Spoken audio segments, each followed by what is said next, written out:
ಹೇಳ್ಕೊಳ್ಳಕ್ಕೆ ಹೋಗಿ ನಗೆ ಪಾಟಲ್ಗೆ ಈಡಾಗಿದ್ದಾರೆ. 1997ನೇ ಇಸ್ವಿಯಿಂದ 58ನೇ ಇಸ್ವಿವರೆಗೂ ಸುಮಾರು 9 ವರ್ಷಗಳ ಕಾಲ ಮೌಲಾನಾ ಅಬ್ದುಲ್ ಕಲಾಂ ಆಜಾದ್ರವರು ಶಿಕ್ಷಣ ಸಚಿವರಾಗಿದ್ದರು. ಅವರು ಶಿಕ್ಷಣ ಸಚಿವರಾಗಿದ್ದ ಸಂದರ್ಭದಲ್ಲಿ ರವೀಂದ್ರನಾಥ್ ಠಾಗೂರ್ ಅವರ ಶಾಂತಿನಿಕೇತನ ಏನಿತ್ತು ಅದನ್ನು ವಿಶ್ವ ದರ್ಜೆಗೆ ಕೊಂಡೊಯ್ದಿದ್ದರು.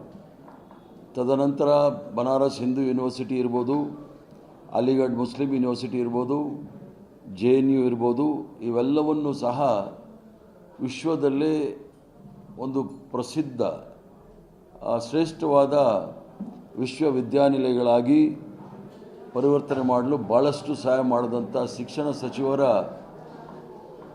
ಒಂದು ಸಾಲುಗಳನ್ನು ನೋಡಿದಾಗ ಈ ರಾಷ್ಟ್ರದ ದುರಂತ ಧರ್ಮೇಂದ್ರ ಪ್ರಧಾನ್ ಅಂತ ಹೇಳ್ತಕ್ಕಂಥವರು ಸಹ ಶಿಕ್ಷಣ ಸಚಿವರಾದರು. ಶಿಕ್ಷಣಕ್ಕೆ ಹೆಚ್ಚಿನ ಒತ್ತು ಯಾವುದಾದ್ರೂ ಸರ್ಕಾರ ನೀಡಿದ್ದೇ ಇದ್ದರೆ ಅದು ನರೇಂದ್ರ ಮೋದಿಯ ಸರ್ಕಾರ ಅಂತ ಹೇಳಲಿಕ್ಕೆ ಇಚ್ಛೆ ಬೀಳ್ತೇನೆ. ಪಂಡಿತ್ ಜವಾಹರ್ಲಾಲ್ ನೆಹರೂರವರ ಕಾಲದಿಂದಲೂ ಸಹ ಶಿಕ್ಷಣಕ್ಕೆ ಹೆಚ್ಚಿನ ಹೊತ್ತನ್ನು ಕೊಟ್ಟು ಏನು 1947ನೇ ಇಸ್ವಿಯಲ್ಲಿ ಶೇಕಡ ಸಾಕ್ಷರತೆ ಅಂತಕ್ಕಂಥದ್ದು 11% ಇತ್ತು, ಇವತ್ತು 76% ಆಗಬೇಕಾದ್ರೆ ಪಂಡಿತ್ ಜವಾಹರ್ಲಾಲ್ ನೆಹರೂರವರು ಹಾಕಿಕೊಟ್ಟಂಥ ಭದ್ರ ಬುನಾದಿ ಈ ರಾಷ್ಟ್ರದಲ್ಲಿ ಒಂದು ಶಿಕ್ಷಣ ಸಂಸ್ಥೆಯ ವ್ಯವಸ್ಥೆ ಸರಿದಾರಿಯಲ್ಲಿ ಬಂದಿತ್ತು. ಆ ವ್ಯವಸ್ಥೆಯನ್ನು ಅದರಲ್ಲೂ ಸಹ ಅದಕ್ಕೆ ವೈಜ್ಞಾನಿಕವಾದ ಒಂದು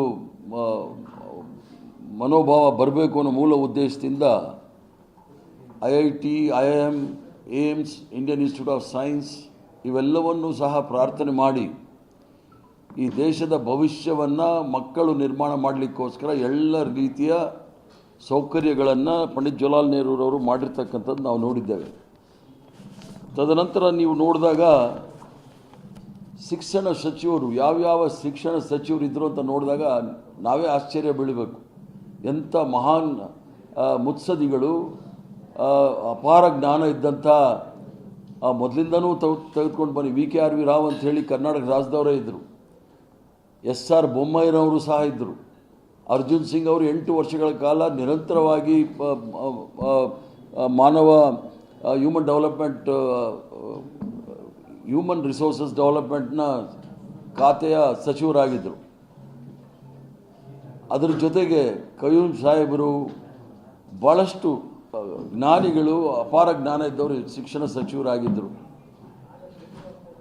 ಶಿಕ್ಷಣ ಕ್ಷೇತ್ರದಲ್ಲಿ ಯಾವತ್ತೂ ಸಹ ಈ ಒಂದು ಇಲಾಖೆ ಭ್ರಷ್ಟಾಚಾರದಲ್ಲಿ ಮುಳುಗಿರಲಿಲ್ಲ. ಭಾರತೀಯ ಜನತಾ ಪಾರ್ಟಿಯ ಅವ್ರನ್ನ ಅವಿದ್ಯಾವಂತಿ ಆಗಿರ್ತಕ್ಕಂಥ ಸ್ಮೃತಿ ಇರಾನಿ ಅವರು ಸಹ ಶಿಕ್ಷಣ ಸಚಿವರಾಗಿದ್ದಾಗಲೂ ಸಹ ಭ್ರಷ್ಟಾಚಾರದ ಲೇಪ ಅವ್ರಿಗೆ ಬಂದಿರಲಿಲ್ಲ. ಅಟಲ್ ಬಿಹಾರಿ ವಾಜಪೇಯಿರವರು ಸಹ ಇದ್ದರು, ನರಸಿಂಗ್ ರಾಯರಿದ್ದರು. ಇವೆಲ್ಲರೂ ಸಹ ಶಿಕ್ಷಣಕ್ಕೆ ಹೆಚ್ಚಿನ ಒತ್ತನ್ನು ಕೊಟ್ಟು ಈಗಲೂ ಸಹ 1,39,299 ಕೋಟಿ ಬಜೆಟ್ ಇದೆ ಶಿಕ್ಷಣ ಕ್ಷೇತ್ರಕ್ಕೆ.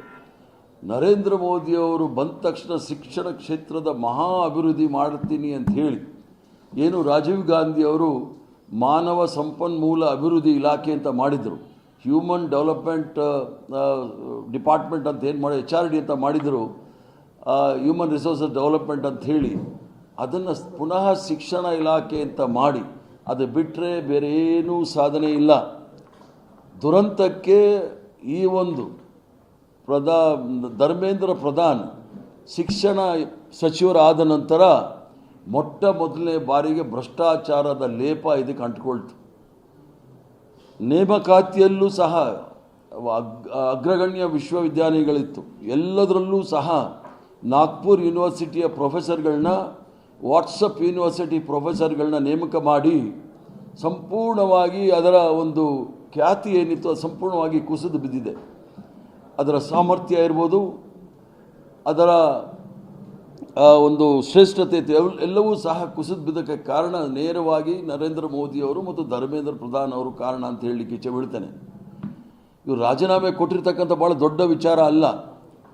ದೇಶದ ಲಕ್ಷಾಂತರ ಜನ ವಿದ್ಯಾರ್ಥಿಗಳು ಅಹೋರಾತ್ರಿ ಧರಣಿ ರಸ್ತೆಗಿಳಿದು ಯಾರೂ ಸಹ ನಿರೀಕ್ಷೆ ಮಾಡದಿದ್ದಂಥ ಹೋರಾಟ ಮಾಡಿ ಶಿಕ್ಷಣ ಕ್ಷೇತ್ರದಲ್ಲಾಗಿರ್ತಕ್ಕಂಥ ಭ್ರಷ್ಟಾಚಾರ, ಶಿಕ್ಷಣ ಕ್ಷೇತ್ರದಲ್ಲಾಗಿರ್ತಕ್ಕಂಥ ಅನ್ಯಾಯ, ಇದನ್ನು ಸರಿಪಡಿಸಲಿಕ್ಕೆ ಹೋರಾಟವನ್ನು ಕಡೆವರೆಗೂ ಮಾಡ್ತೀವಿ ಅಂತ ಹೇಳಿ ಒಂದು ಸರ್ಕಾರವನ್ನೇ ಬಗ್ಸಿರ್ತಕ್ಕಂಥ ಇತಿಹಾಸ ನೋಡಿದಾಗ ವಿದ್ಯಾರ್ಥಿಗಳ ಶಕ್ತಿ ಏನು ಅನ್ನೋದನ್ನು ಎಲ್ಲರೂ ಇಡೀ ಪ್ರಪಂಚಕ್ಕೆ ತೋರಿಸ್ಕೊಟ್ಟಿದ್ದಾರೆ ನಮ್ಮ